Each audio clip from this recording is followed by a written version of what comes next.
Hi friends, దీన్ని సారికంద అంటారండి. ఇది శ్రీకాకుళం సైడ్ దొరుకుతుంది. ఇప్పుడు నేను వీటిని కర్రీ చేసుకుంటున్నానండి. చెక్కు తీసేసి ముక్కలు కట్ చేసి వాటర్లో వేసుకోవాలండి. సారికందలో బఠానీ యాడ్ చేస్తున్నా అండి. ఈ బఠానీని నైట్ నానబెట్టుకొని వాష్ చేసుకొని కుక్కర్లో వేసుకుంటున్నాను అండి. వాటర్ వేసుకుంటున్నా, ఒక గ్లాస్. సాల్ట్ కొంచెం వేసుకుంటున్నా అండి, రాక్ సాల్ట్.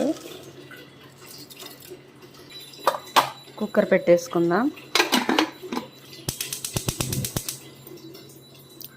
ఇది ఉడికే లోపల సారికంద కట్ చేసి వాటర్లో వేసుకుందామండి. బఠానీ ఉడికిపోయండి, స్టవ్ ఆఫ్ చేసుకుందాం. ఇదిగోండి, ముక్కల్ని ఇలా కట్ చేసుకోవాలండి.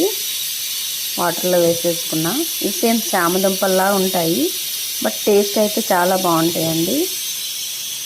టమాటాలు ఒక 2 కట్ చేసుకున్నా, ఆనియన్ ఒకటి, మిర్చి అండి ఒక 4. పోపు పెట్టేసుకుంటున్నా అండి. ఆయిల్ వేసుకుందామండి. ఆవాలు వేసుకుందాం. ఒక 2 ఎండుమిర్చి,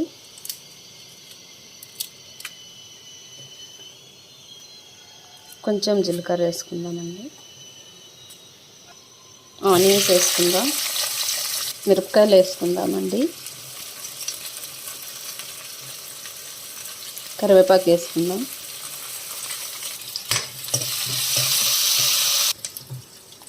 ఈ దుంపలను వేసేసుకుందామండి.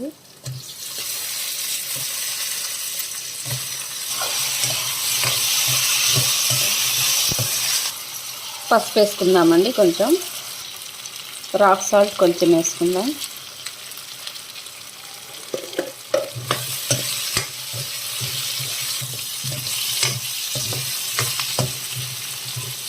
బాగా ఫ్రై అవ్వాలండి.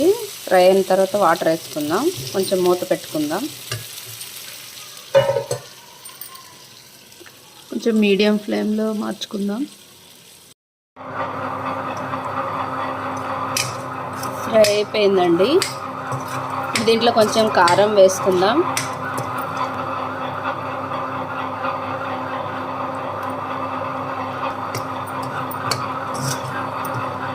నెక్స్ట్ టమాటా యాడ్ చేసుకుందామండి.